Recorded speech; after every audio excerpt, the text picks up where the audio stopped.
E quando eu buscava uma palavra para falar nessa manhã aqui com vocês, vinha no meu coração o seguinte questionamento: o que Deus pensa sobre nós? O que Deus acha da Second House? E o que Deus tem para nós? O que Ele nos diria? E é por isso que o título dessa palavra é Carta à Igreja Second House. E eu espero que você, assim como eu, queira ouvir o que o Senhor diz sobre nós, o que o Senhor pensa sobre nós nessa manhã. Que igreja nós somos e que igreja queremos ser. Nós vencemos um ano, mas esse um ano simboliza 10, porque já tínhamos uma história aqui. Aprendemos. Muitos começaram aqui novinhos, com cabelo. Tivemos muitas experiências, tivemos lutas, tivemos vitórias, tivemos perdas, mas o Senhor nos sustentou. E muitos anos ainda teremos pela frente. E quem caminha com firmeza precisa saber para onde vai. Por isso nós temos uma visão. Nós temos um entendimento do que Deus espera de nós. Mas o meu coração ansiava e eu perguntava para o Senhor: Senhor, o que Tu pensa sobre nós? O que Tu nos diria? Talvez você já tenha escrito uma carta para Deus. Quem já escreveu carta para Deus? Levanta a mão. Ai, vocês são muito fofos, gente. Que romântico. Acho tão romântico escrever carta para Deus. Eu já escrevi. Mas e se Deus escrevesse uma carta para nós? O que ela diria? Então, para isso, eu fui no livro de Apocalipse, onde nós vemos ali as cartas às 7 igrejas da Ásia. Eu quero que você abra sua Bíblia em Apocalipse. Não tenha medo. Eu sei que toda vez que se prega sobre o Apocalipse, é com muito temor aqui que eu falo, a igreja. Mas muitos temem, né? Muitos se assustam, porque fala da volta de Jesus, fala sobre as tribulações, fala sobre o fim do mundo. E as cartas são cartas de Jesus para as igrejas da época. Então seria como se hoje fossem escritas cartas para a Assembleia, para Deus e Amor, para Bola de Neve, para a Presbiteriana, para Irmãos Menonitas. Então cada igreja recebeu uma carta de Jesus. E em todas elas, pontos se repetem. E uma coisa muito importante que eu quero declarar sobre a vida de vocês nessa manhã, que se repete em todas as cartas, que é a seguinte frase: aquele que tem ouvidos para ouvir, ouça o que o Espírito diz às igrejas. Amém? Então eu te convido a fechar os teus olhos e orar juntamente comigo. Senhor Jesus, nos colocamos diante de Ti. Pode repetir, igreja. Nos colocamos diante de Ti e Te pedimos: abre os nossos ouvidos para ouvir o que o Teu Espírito quer nos dizer nessa manhã.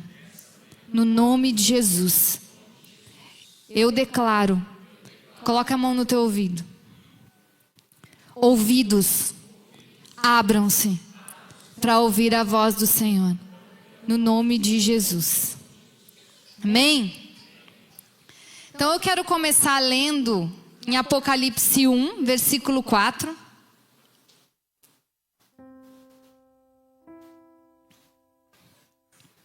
Que nos fala quem escreveu, quem foi o redator dessas cartas, que foi João. João, às 7 igrejas da província da Ásia, a vocês graça e paz da parte daquele que é, que era e que há de vir, dos 7 Espíritos que estão diante do seu trono e de Jesus Cristo, que é a testemunha fiel, o primogênito dentre os mortos e o soberano dos reis da terra. Ele que nos ama e nos libertou dos nossos pecados por meio do seu sangue e nos constituiu reino e sacerdotes para servir a seu Deus e Pai. A Ele sejam glória e poder para todos sempre. Amém. Deus nos constituiu reino e sacerdotes para servir a Ele. E eu queria retomar a palavra que o nosso presbítero trouxe a semana passada, uma belíssima palavra, na qual eu pude me deleitar, da forma que ele explanou e nos trouxe esse conceito de quem nós somos. Que nós vivemos o reino de Deus, que nós somos sacerdotes. E esse reino tem princípios, esse reino tem leis. Assim como no mundo natural, nós nos movemos por princípios e nos movemos por leis, por regras, morais, padrões, para que a gente possa viver e conviver bem como sociedade. E ele nos trouxe de uma forma belíssima os conceitos, os princípios desse reino e como nós devemos nos portar agora como cidadãos dos céus. Porque nós, como cidadãos, nós temos direitos e temos também deveres. Todo mundo quer os direitos, né? É muito bom a gente ter os nossos direitos, mas nós também temos deveres. E a gente, como cidadão, muitas vezes esquece disso. Esquece dos deveres que temos diante da sociedade. E no Senhor, no reino dos céus, da mesma forma, nós temos direitos, nós temos benefícios, como o nosso presbítero Benhur colocou, e nós queremos desfrutar desses benefícios, mas também nós temos os nossos deveres, o nosso papel como cristão, o nosso papel, a nossa forma de viver como cidadão dos céus. Amém? Então essa consciência que nós devemos ter. Poxa, agora eu não sou mais somente um cidadão da terra. Eu estou na terra, mas eu sou um cidadão do céu. Nós vivemos a cultura do reino de Deus, como aprendemos no último domingo. E além disso, nós somos responsáveis por estabelecer o reino dele aqui, por meio dessa cultura, para que seja na terra como é no céu. Então nós precisamos viver essa cultura aqui. Ela é uma cultura do céu? Sim, ela é uma cultura do céu. Mas nós vamos viver na terra, debaixo dessa cultura, debaixo desse novo modo de viver. Então nós recebemos uma identidade de filhos e autoridade designada por Deus para governar como príncipes. Já fomos assentados nas regiões celestiais com Cristo. E a gente tem que se apropriar dessa identidade. E por isso nós não somente aceitamos Jesus, mas nós nos batizamos. E eu sempre gosto de dizer que quando a gente se batiza, a gente faz o nosso RG do céu. É diferente, nós somos pertencentes. Mesma coisa que você conseguisse um visto lá para os Estados Unidos, você está lá, mas você não pertence àquela terra. Você pode desfrutar dos benefícios por um determinado tempo, você pode ser abençoado lá, você pode desfrutar daquela terra, mas você não é de lá. Para você ser de lá, você precisa adquirir a cidadania americana. Então muitas vezes as pessoas frequentam a igreja, até aceitam Jesus, mas não atam um compromisso com Ele, não selam esse compromisso. Esse compromisso é selado através do batismo, onde eu reconheço Jesus diante dos céus e diante dos homens. E ali eu recebo a minha nova identidade e o meu RG do céu, a minha cidadania celestial. E aí eu não posso mais ser expulso de lá, porque agora eu tenho a cidadania, eu pertenço àquele lugar, está aqui. Legalmente, eu não estou aqui turistando, mas eu pertenço àquele lugar. Amém? Nesse tempo, como igreja e individualmente, precisamos entender o que Deus espera de nós. Qual a sua expectativa ao nosso respeito? Como devemos proceder para permanecer fiel até o fim? Cumprir a nossa missão, assim como Paulo, completando a carreira, combatendo o bom combate, guardando a fé. A conversão, ela é só o início da jornada. Nossa inscrição nessa corrida. Por isso devemos completá-la conforme as regras para não sermos desclassificados. Porque em Mateus 24:13 diz: mas aquele que perseverar até o fim será salvo. Então, o aceitar Jesus, o se batizar é só o início dessa jornada. Como se eu me inscrevesse nessa corrida. Cadê a Tanise? Se eu só me inscrever na corrida, eu ganho medalha? Não, eu preciso correr. E correr conforme as regras, naquele trajeto, né, Tanise? Eu não posso roubar, não posso pegar atalhos. Eu não posso usar... O quê? Nem fone. Tem regras. Então eu não posso utilizar nada que vá me potencializar. Nenhum tipo de droga. Não, há regras. E assim é a nossa corrida da fé. Há regras para que a gente viva essa caminhada. Há normas. E a palavra de Deus, toda ela aponta como nós devemos nos conduzir e proceder para completar a nossa carreira. Chegar até lá. Porque quem perseverar até o fim será salvo. Até o fim. É preciso completar, não abandonar o caminho. É preciso completar a jornada. Amém, igreja? Vocês estão aí? Nós temos uma coroa de glória que nos aguarda na eternidade. Vamos analisar então as cartas que Jesus escreveu às 7 igrejas da Ásia, relatadas no livro de Apocalipse 2:3. Na sequência aí. Podemos observar que em todas há virtudes que são enfatizadas, mas há também colocações divinas contra elas. Elogios, mas também alertas ou advertências, contras, queixas, repreensões que o Senhor fala. Mas entre tudo isso há um compromisso, que é de guardar aquilo que temos recebido do Senhor, para que a nossa coroa não seja roubada. O objetivo das cartas era exortar as igrejas a perseverarem na fé. E é isso que eu quero fazer com você nessa manhã. Eu quero te exortar, te animar a você a perseverar na fé. Amém? Para que você guarde aquilo que você recebeu do Senhor. E que ninguém roube a sua coroa. Nós recebemos uma coroa, amém?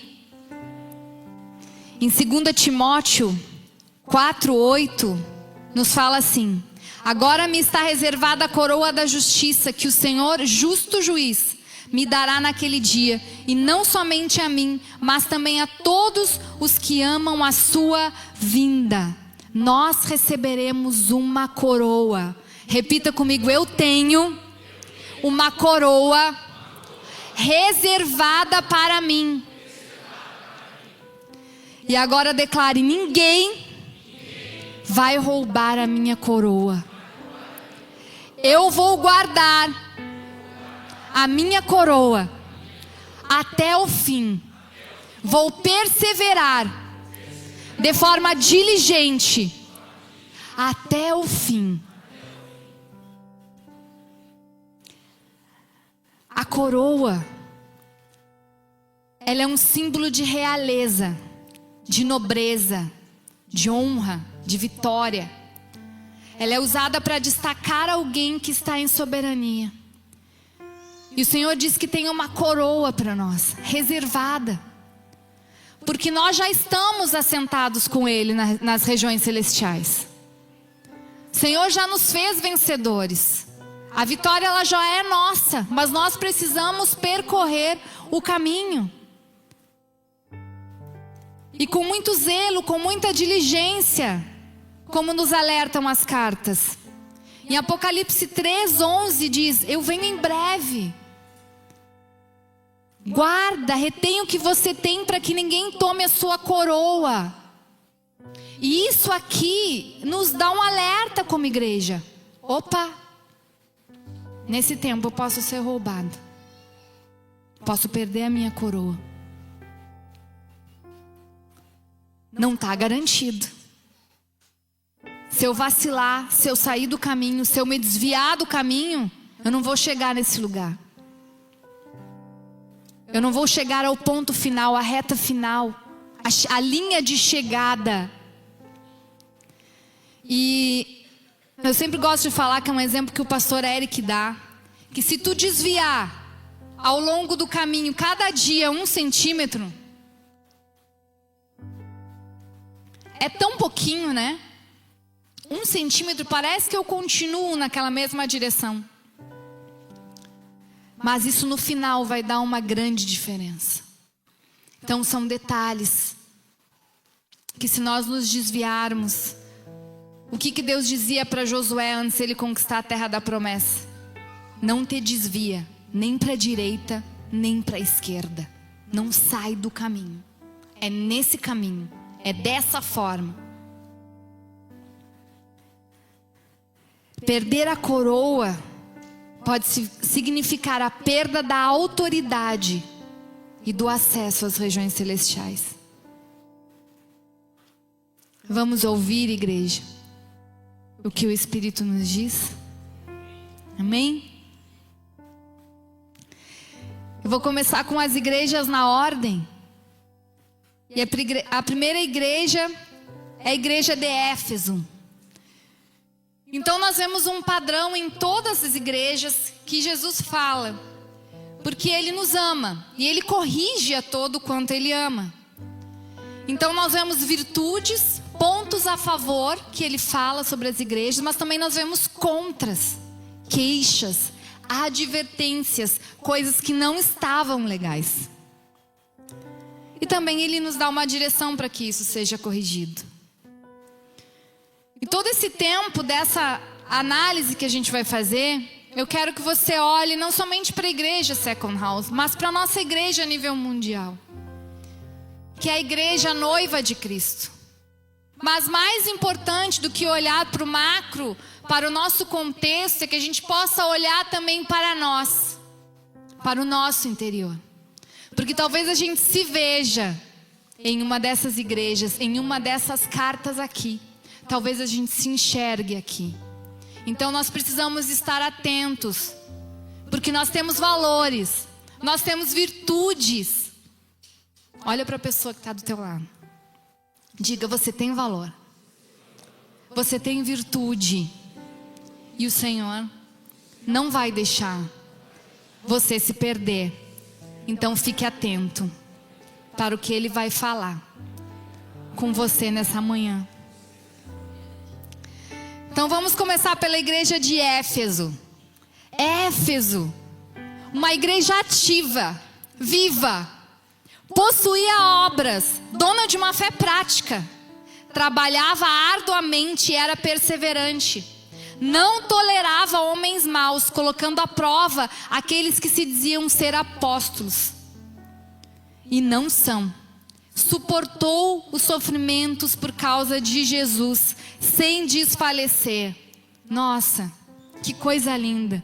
Uma igreja que entendeu o seu propósito. Ela era uma igreja que trabalhava, gente. Trabalhava. Porque Jesus, Ele não nos deixou aqui para ficar no conforto, para ficar sentado. Jesus nos deixou aqui após sermos salvos, senão Ele levava todo mundo. Qual a função de deixar quem está salvo aqui?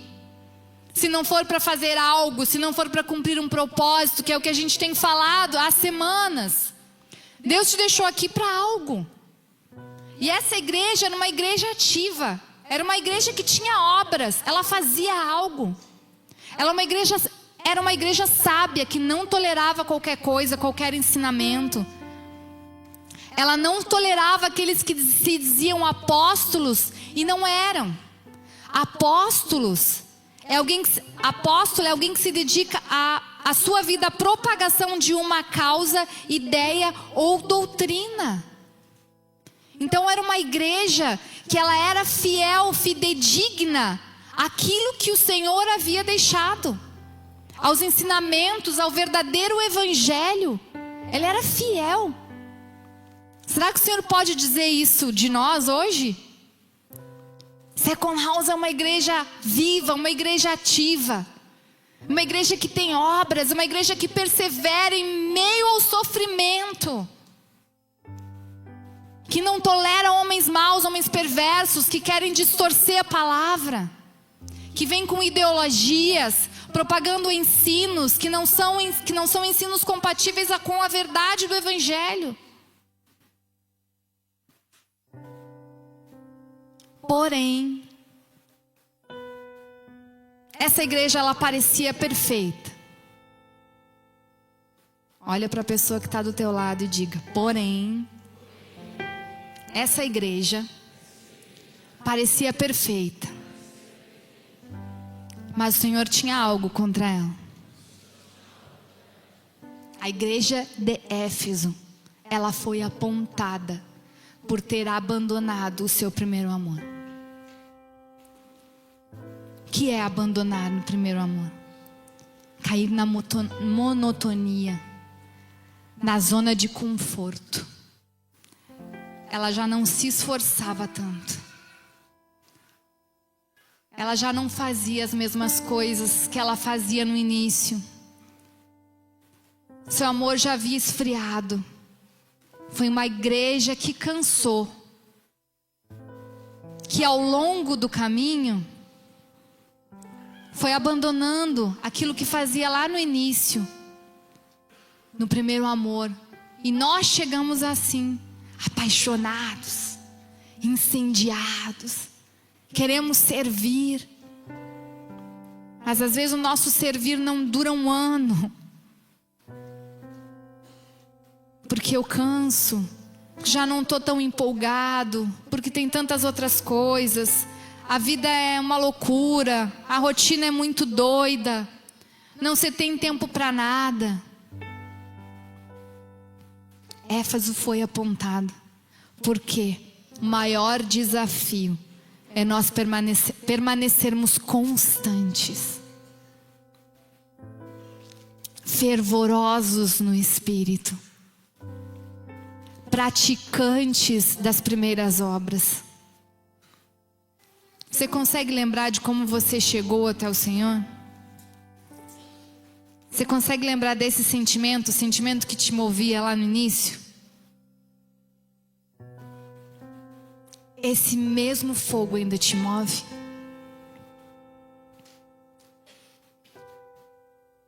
Você ainda ama estar na casa do Senhor como amava nos primeiros dias?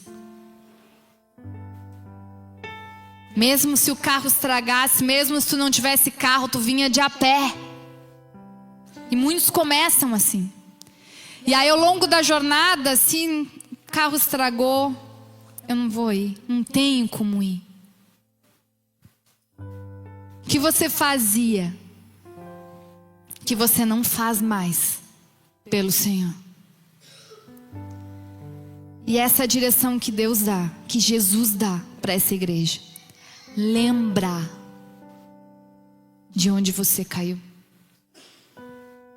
Lembra. Lembra o que te fez esfriar na fé. Lembra o que te fez parar. Lembra o que te fez desacreditar das pessoas. Lembra. Aonde foi que eu perdi esse amor? Aonde foi que eu me perdi, Senhor? Onde a tua presença perdeu o valor para mim? Arrepende-te e volta às primeiras obras. Volta às primeiras obras. Se você parou, te encorajo, volte às primeiras obras. Que o Espírito Santo te mostre, te revele aonde você tropeçou, aonde você parou. E que você seja encorajado nessa manhã a voltar, a fazer de novo, a tentar outra vez. Talvez você tenha desistido de algo em Deus, do seu chamado, do seu dom. Mas o Senhor quer hoje avivar isso na sua vida. E como igreja, Second House, você pode refletir se há algo que nós fazíamos antes e não fazemos mais, e que deveríamos voltar a fazer? Que como igreja nós perdemos ao longo do caminho? Que valores perdemos ao longo do caminho? O que fazíamos no início e hoje não fazemos mais? O Senhor nos diz: voltem, voltem, voltem e façam as primeiras obras, pratiquem as primeiras obras. Talvez lá no início a gente fosse mais sedento por almas, buscasse mais porque nós éramos poucos, né, Rodrigo, Joyce? Hoje nós somos tantos, a casa está cheia, deveria estar mais. O que se perdeu no meio do caminho? O que o Senhor nos diria para voltarmos a fazer? Quero que você reflita sobre isso. Esmirna, virtudes, uma igreja aflita, pobre materialmente, mas rica diante de Deus. Encorajada a não temer diante do sofrimento, pois seria perseguida e presa para ser provada. O que o Senhor tinha contra? Que ainda naquela igreja tinha falsos cristãos, hipócritas, gente que dizia ser o que não era, mas que na verdade era um templo de Satanás. E essa igreja, ela precisou passar por uma prova, ela ia ser provada. E o Senhor avisou ela, porque dentro dessa provação seriam revelados os que são e os que não são. E o Senhor a encoraja a não temer, porque mesmo que muitos morressem nessa perseguição, eles não sofreriam o dano da segunda morte, que é perder a eternidade, porque se mantiveram fiéis e firmes até o final. Você tem sido perseguido, você tem passado por sofrimentos, você tem sido provado. É para que o seu caráter seja revelado, para que você seja encontrado, não com os que não são, mas com aqueles que são verdadeiramente, porque esses permanecem. A palavra diz que o ímpio não permanecerá na congregação dos justos, porque na prova ele é abalado, mas o justo ele permanece. E muitas vezes o Senhor vai permitir que passemos por provas. E essa igreja tem passado por provas. Essa igreja tem sido sacudida. Temos sido podada. Temos passado por tribulações. Temos sido forjados no fogo. E o nosso caráter tem sido revelado. Porque é no momento da prensa onde nós demonstramos quem nós somos como igreja. Se nós permanecemos ou se blasfemaremos contra o Senhor, ou se abandonaremos a fé, ou se duvidaremos da soberania e do poder de Deus.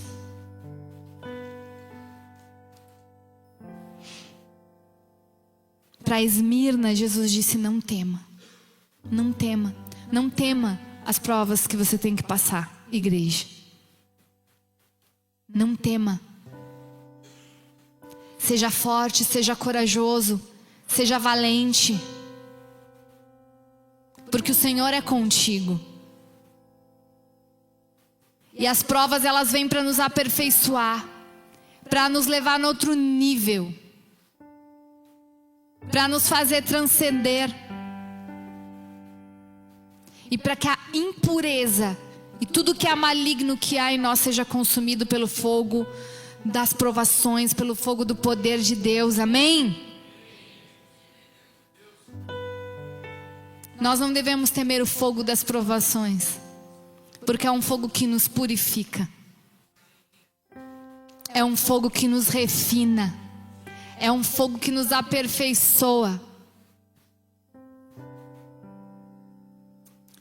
Eu lembro de um exemplo que foi dado uma vez, eu não sei quem foi, eu acho que eu vi uma postagem, que o mesmo fogo que amolece a batata endurece o ovo. Acharam engraçado, né? É engraçado. Mas a mesma provação que te torna flexível, moldável nas mãos do Senhor, pode ser a mesma provação pode endurecer a outros. Vocês compreendem? Ou você fica endurecido, ou você deixa o Espírito Santo amolecer o teu coração e moldar, te moldar. Meu irmão, se nós, como o pastor pregou, se nós formos endurecidos pelas provações e não deixarmos o Senhor nos moldar, seremos quebrados. Nós precisamos ser barro flexível, que as provações, que o fogo das provações venham quebrantar o nosso coração, porque um coração quebrantado e contrito diante do Senhor, ele não resiste. Então ele nos molda com amor, com doçura, com brandura, porque as provações não são para nos destruir, amados, são para nos refinar. Portanto, suportemos de forma fiel as provações. Amém? Não temeremos. Igreja de Pérgamo, uma igreja fiel, que guardou o nome de Jesus, não renunciou à fé diante da morte de Antipas, que era uma fiel testemunha de Cristo. Antipas, ele foi cozinhado vivo dentro de um caldeirão. Mesmo assim, diante do cenário, essa igreja ela permaneceu fiel, fidedigna àquilo que o Senhor havia falado. A fé, o evangelho que os apóstolos disseminaram, ensinaram a eles. Mesmo em meio a uma forte cultura de idolatria, a cidade de Pérgamo era considerada a habitação de Satanás, mas ela era uma igreja posicionada. Ser crente na igreja é fácil, ser crente no mundo é outra história. Ser cristão, representar Cristo fora das quatro paredes da igreja. E é isso que nós vimos aqui na igreja de Pérgamo. Ela estava num lugar onde imperava a idolatria, era o culto ao imperador, uma cultura promíscua, uma cultura totalmente idólatra, uma cultura totalmente imoral, sem princípios cristãos, sem valores, sem caráter, onde cada um fazia o que queria. Essa igreja, ela se manteve firme, mesmo diante do pior cenário, que poderia ser se esconder, já que Antipas havia morrido, havia sido assassinado. Essa igreja se manteve fiel, ela permaneceu, ela foi uma igreja posicionada. E o que o Senhor nos diz nessa manhã, igreja Second House: seja uma igreja posicionada. Aonde você está? No seu trabalho, na sua família. Como é difícil se posicionar dentro da família. como é difícil se posicionar dentro do trabalho. Mas é isso que o Senhor te encoraja, seja posicionado. Não negocie seus valores, não negocie seus princípios. Não se dobre diante de uma cultura que não é uma cultura de acordo à cultura dos céus, a cultura do reino de Deus.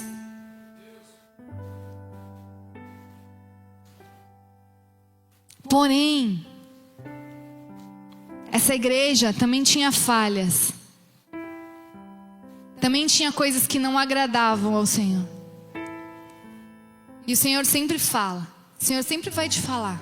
Se você buscar o que agrada a Ele e o que não agrada a Ele.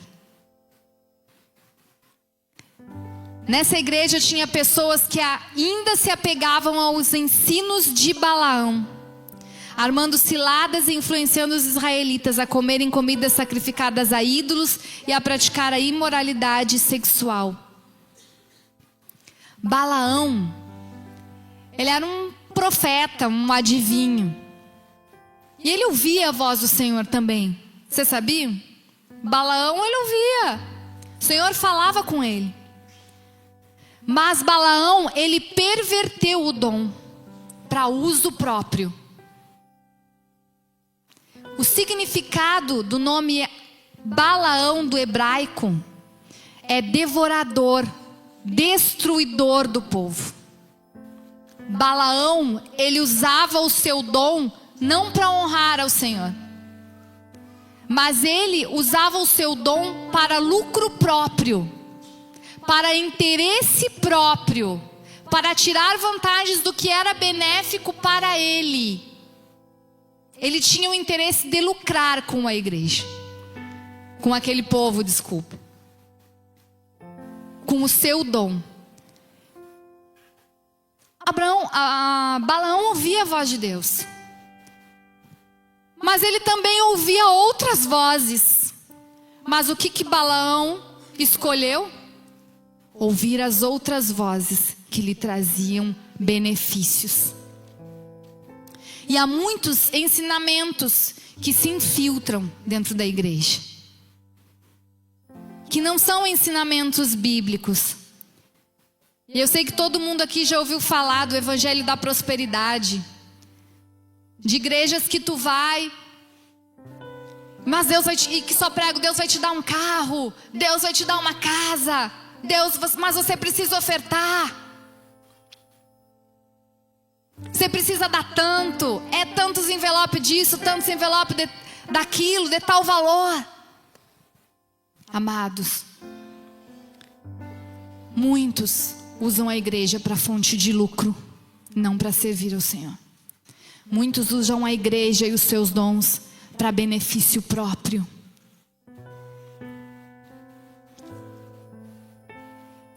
São ensinamentos que se infiltraram no meio do povo. Mas isso não é o que o Senhor nos ensina. O Senhor nos ensina que é melhor dar do que receber. E que nós somos servos. E que o nosso galardão está na eternidade. Muitos negociam os seus dons. Pervertem o dom que o Senhor tem. Não apenas de forma lucrativa financeira, mas por fama, por evidência, por ego, por querer em Deus só benefícios.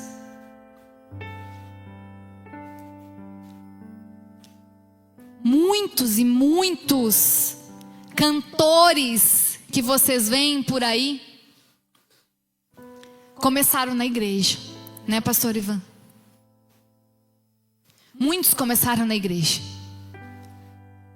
louvando ao Senhor, cantando na congregação, tocando para as irmãs do círculo de oração. Muitos começaram assim. Mas a lucratividade do mundo foi mais tentadora. E muitos perverteram o seu dom, deixando de servir ao Senhor para servir ao inimigo. E nós?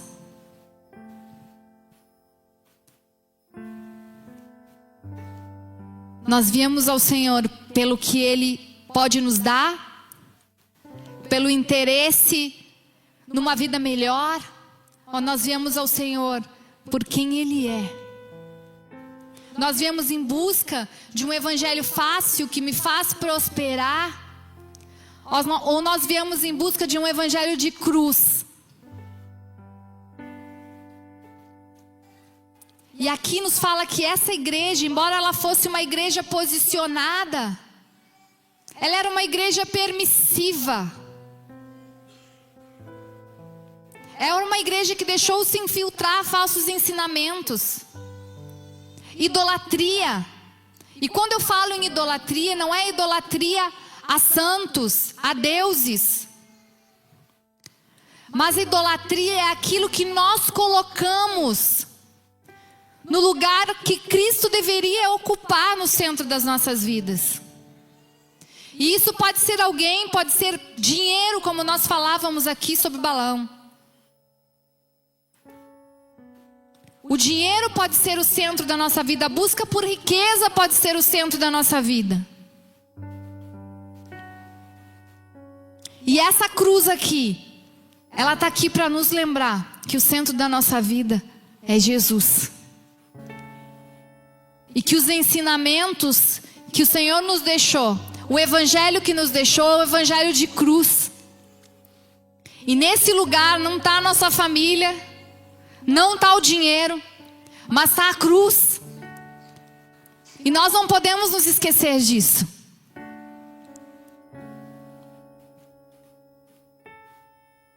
Em Mateus, se eu não me engano, 10, nos fala que se nós não deixarmos pai e mãe para seguir a Jesus, nós não somos dignos dele. Se nós não tomarmos a nossa cruz, nós não somos dignos dele. E hoje nós vemos muitos ensinamentos colocando a família no centro, as finanças no centro. Mas e a cruz nesse cenário todo? Quem quiser vir após mim, tome a sua cruz e siga-me. Essa é a mensagem que nós devemos carregar. O evangelho, ele é um evangelho de cruz, não é um evangelho de facilidades. Tem um hino da harpa, eu cantei muito quando era criança, na adolescência ainda, e hoje a gente ainda vê alguém cantando, que fala assim: eu amo a mensagem da cruz, até morrer eu a vou proclamar. Levarei eu também minha cruz, até por uma coroa trocar. Amém? Esse é o verdadeiro evangelho ao qual nós devemos permanecer fiéis, igreja. E é isso que o Senhor diria para nós nessa manhã, nesse tempo: sejam fiéis, carreguem a sua cruz, vivam um evangelho verdadeiro, genuíno, não se deixem corromper por falsos ensinamentos, por falsos mestres que têm disseminado um evangelho que não é um evangelho bíblico, cristocêntrico, onde a vida de cruz, ela é colocada como alvo central para seguir a Jesus.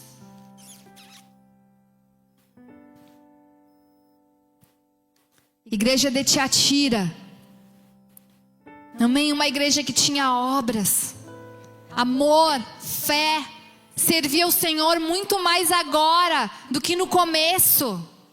Olha que coisa mais linda. Imagina Jesus te dizendo isso.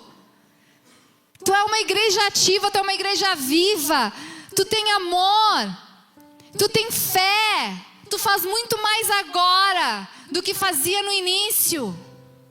Porém, contra essa igreja, o Senhor faz uma advertência. Essa igreja tolerava Jezabel. que se dizia profetisa, induzia os servos do Senhor a praticar imoralidade sexual e comerem alimentos sacrificados a ídolos. Mais uma vez nós vemos uma influência. Mas uma peculiaridade de Jezabel, que assim como Balaão, que perverteu, que conduziu Israel a pecar, a se desviar do verdadeiro evangelho de Cristo, é um espírito, uma influência.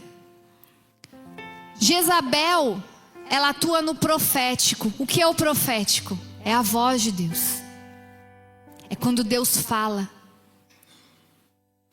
É quando Deus nos aponta. Então Jezabel, ela queria viver a sua maneira, sem ser confrontada.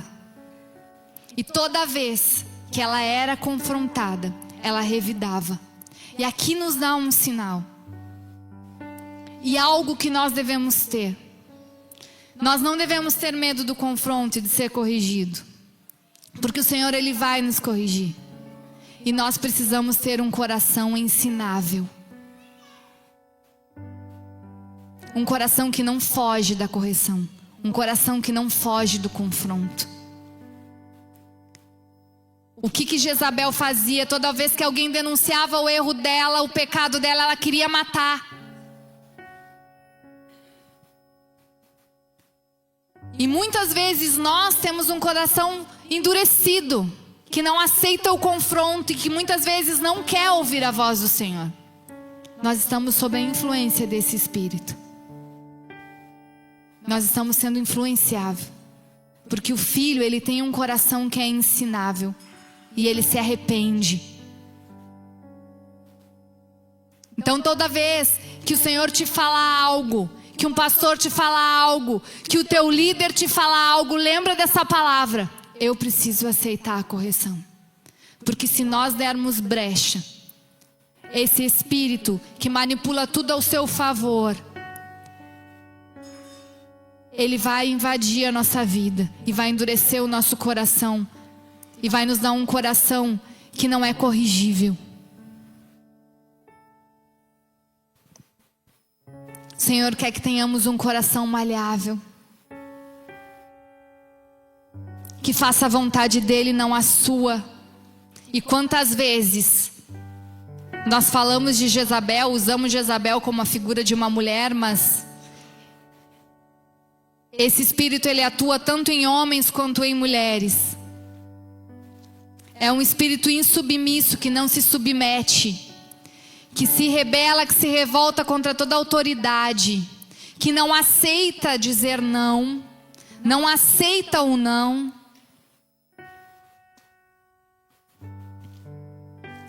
E muitas vezes nós queremos manipular as coisas a nosso favor, para o nosso bem, para o nosso conforto. Nós queremos manipular até Deus através da nossa oração. Estou mentindo, igreja?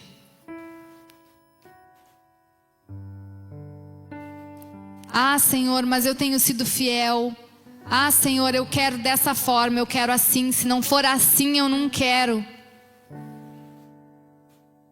Nós estamos manipulando. Nós devemos dizer: Senhor, não é do meu jeito, é do teu. Seja feita a tua vontade e não a minha. Eu me sujeito. Eu me sujeito à tua vontade, Senhor. É o teu modo, não é o meu modo. Amém?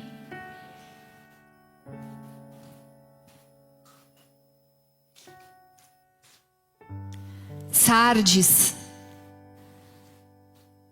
Essa igreja aqui foi uma igreja que Jesus já começa abaixando a ripa.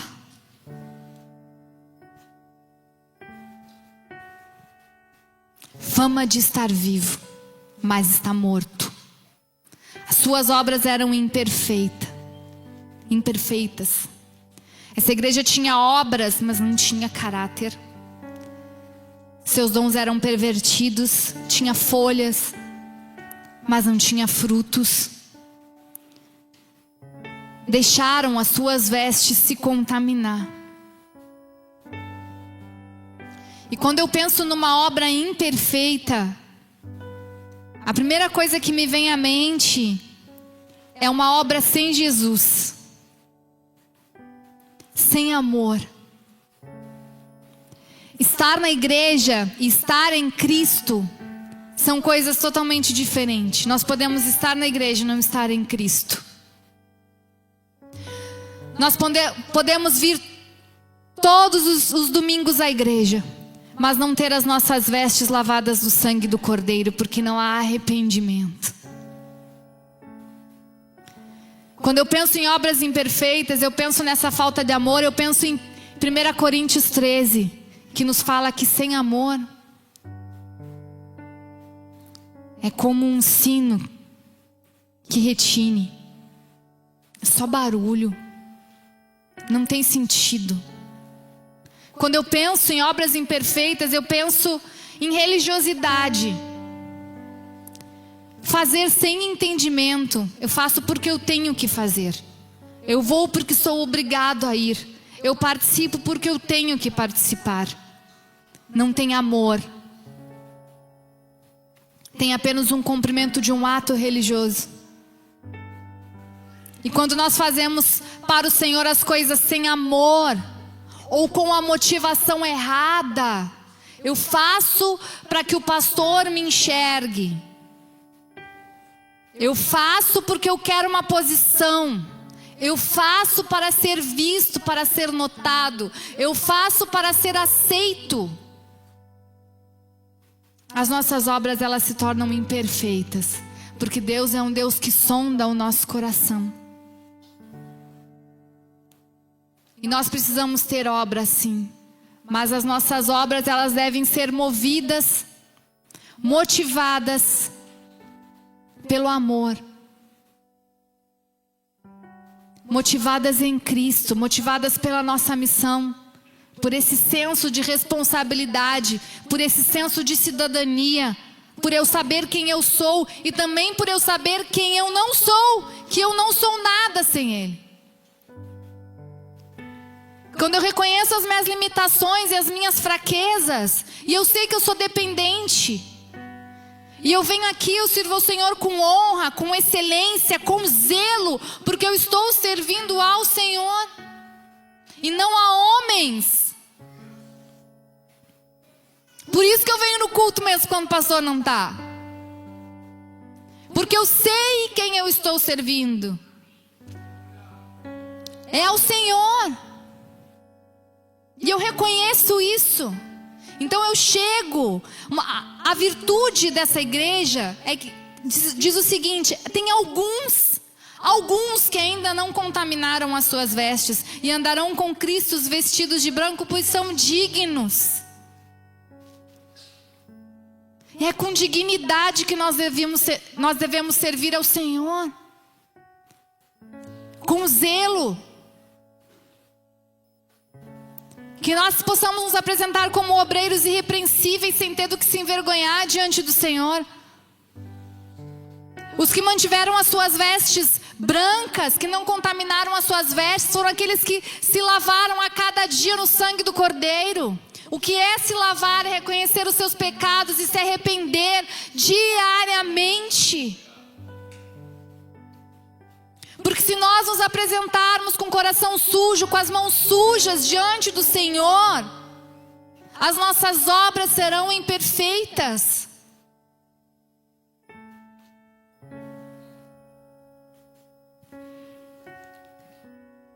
Senhor, as exorta ao arrependimento.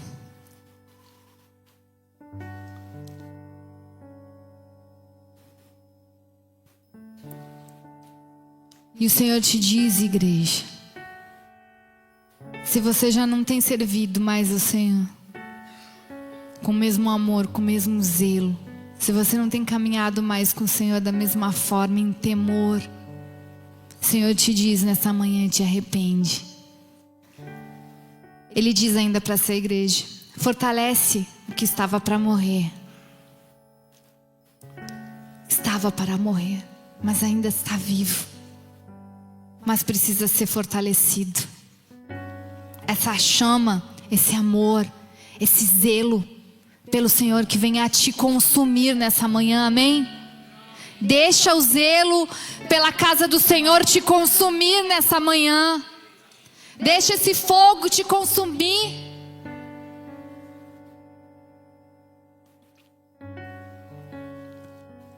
Como tinha um louvor que dizia: não deixa apagar o pavio que fumega. Jesus assopra e o pavio, o fogo pega. Talvez você esteja fumegando. Tá saindo só uma fumacinha. Sabe fim de fogo? Tá aquela brasa ali. Só uma tu vê no meio da cinza. Pois é isso aqui, porque aqui diz alguns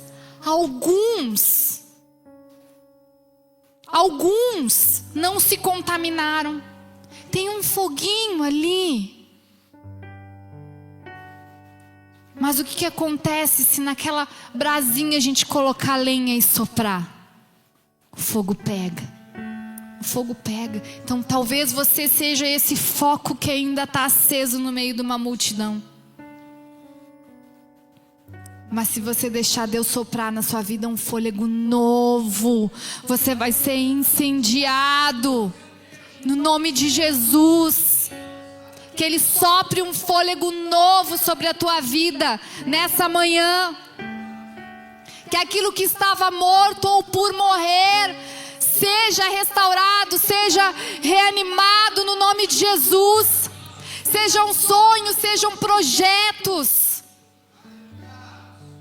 Deixa o Senhor soprar e trazer o fogo novamente. No nome de Jesus. Eu vou pular, depois eu volto na Filadélfia. Laodiceia.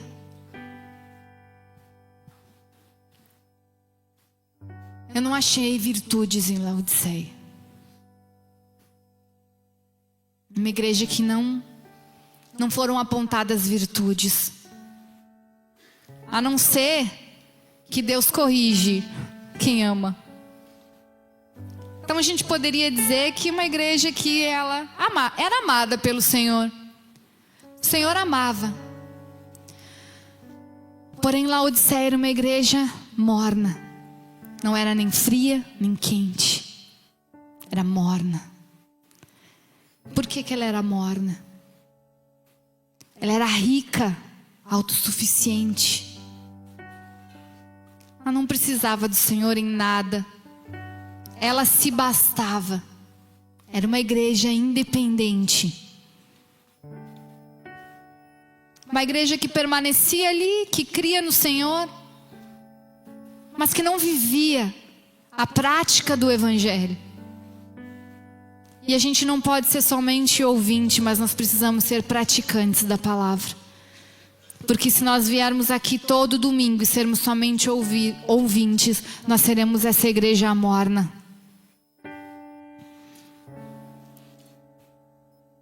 Ela tinha dinheiro, mas diante de Deus, ela era miserável, digna de compaixão, pobre, cega e nua.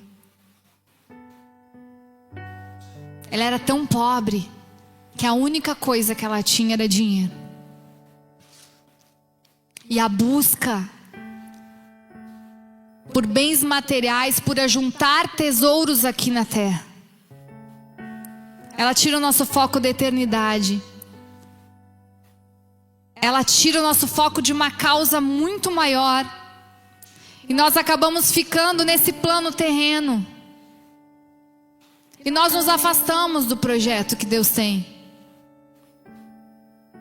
Porque o nosso alvo, ele não se torna mais Cristo. O nosso alvo se torna ser alguém aqui, construir algo aqui, ser reconhecido nessa terra.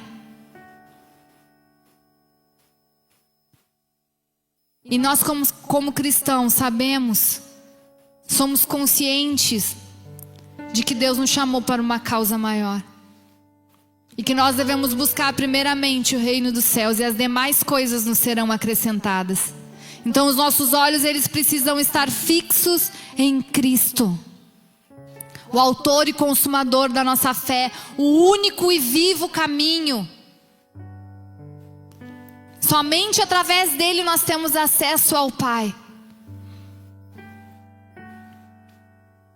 Essa é a igreja que o Senhor disse, que Jesus disse que estava prestes a vomitá-la. Porque é uma igreja que não havia definido ainda a quem ela servia. Se servia ao mundo ou se servia ao Senhor. Que nós podemos estar na igreja e não servir ao Senhor, mas servir ao Deus dessa terra, ao príncipe desse mundo. Servir a Mamon, servir ao dinheiro e buscar coisas terrenas, coisas que não vão nos suprir, coisas que não vão nos preencher,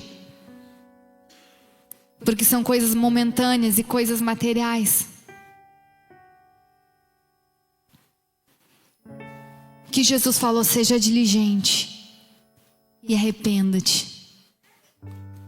Busque a sua cura, a sua pureza e a sua restituição. Aqui Jesus fala para essa igreja que, além de miserável, ela estava como nua e cega. Não enxergava nada à sua frente.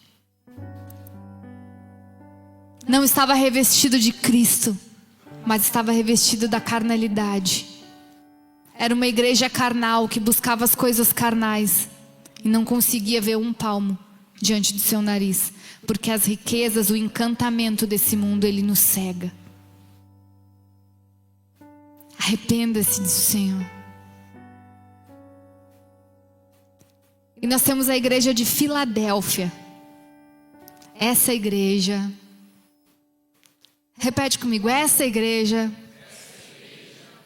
é a igreja que nós queremos ser.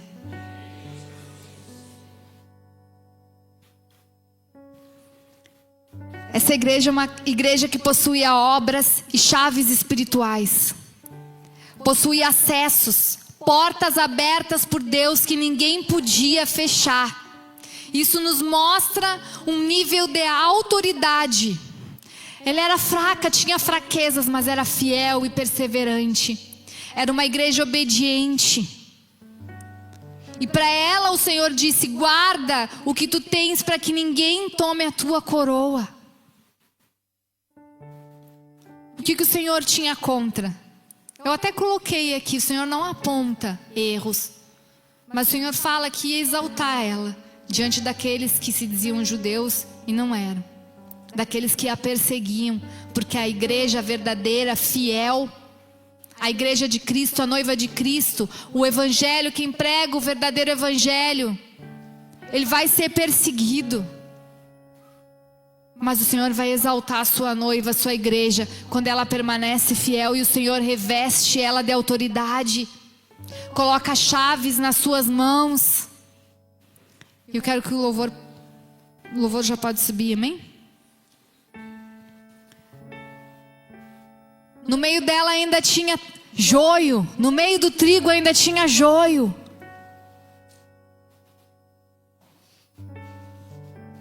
Que a perseguia, que criticava, que estava ali não para que a obra de Deus fosse feita, mas que se sentava no banco da crítica, que apontava os seus erros, seus defeitos, que a envergonhava, que a caluniava. Mas o Senhor colocou nas suas mãos uma chave, que é a chave de Davi, que é a chave do acesso a portas espirituais. Mas nós precisamos perseverar, igreja, guardar. Eu creio que essa igreja é a igreja que vai subir no arrebatamento. Essa igreja, porque é para essa igreja, a igreja de Filadélfia, que Jesus diz: eu venho em breve. Ele não disse isso para nenhuma outra. Ele disse para Filadélfia: ei, eu vou voltar. Pensa Jesus te olhando e dizendo assim, dando uma piscadinha: eu vou voltar. Fica ligada, fica esperta, guarda aquilo que tu tem. Tua coroa está reservada. Não deixa ninguém roubar, tua coroa permanece fiel até o fim. Aqui fala: venho em breve. Antes disso aqui: visto que você guardou a minha palavra de exortação, a perseverança. Era uma igreja obediente. E por ela ser uma igreja obediente, Jesus fala: eu também o guardarei da hora da provação que está por vir sobre todo o mundo, para pôr à prova os que habitam na terra. Por isso que eu creio que a igreja que Jesus vai buscar é a igreja fiel, a igreja que obedece, a igreja que não vai passar pela tribulação, que vai ser poupada, porque Ele vem. E toda vez que eu falo que Jesus vai voltar, que vocês ficam com essa cara de hashtag estamos todos apavorados, subiremos ou ficaremos, Senhor, eu estou em qual grupo? Dos que vai ou dos que ficam? Eu estou na primeira leva ou na segunda leva? Que vai, tem a primeira leva e a segunda leva. A primeira leva vai ser arrebatada pelo Senhor nos ares. A segunda leva são aqueles que permanecerem aqui, mas que vão entregar a sua vida por amor a Jesus, derramar o seu sangue, e assim também serão salvos. Mas não mais pelo amor, pela fé, mas sim por entregar as suas vidas. Eu quero subir na primeira leva, igreja. Eu quero todos vocês comigo lá, amém? Então repitam comigo: eu quero subir na primeira leva. Jesus, não me deixa. Eu não vou te deixar. Se coloque de pé, igreja. Quero que você reflita. Quero que você reflita sobre, se você recebesse uma carta de Deus hoje, quais seriam as suas virtudes? E o que o Senhor teria contra você?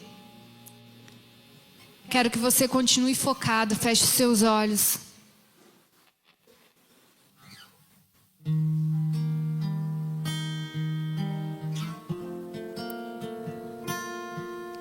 É Ele que vai falar com você nessa manhã. Aquele que tem ouvidos, ouça o que o Espírito diz à igreja. Que seus ouvidos se abram, que você possa ouvir do Senhor o que Ele tem para te dizer. O Senhor tem muitas coisas para te dizer. Ouça a voz do Senhor nessa manhã. Ouça a voz do Senhor. Ouça a igreja. Ouça a voz dEle. O Senhor fala todo o tempo. Às vezes Ele usa a palavra, mas o Senhor tem te visto. Igreja Second House. O Senhor te viu, igreja. O Senhor te viu, igreja.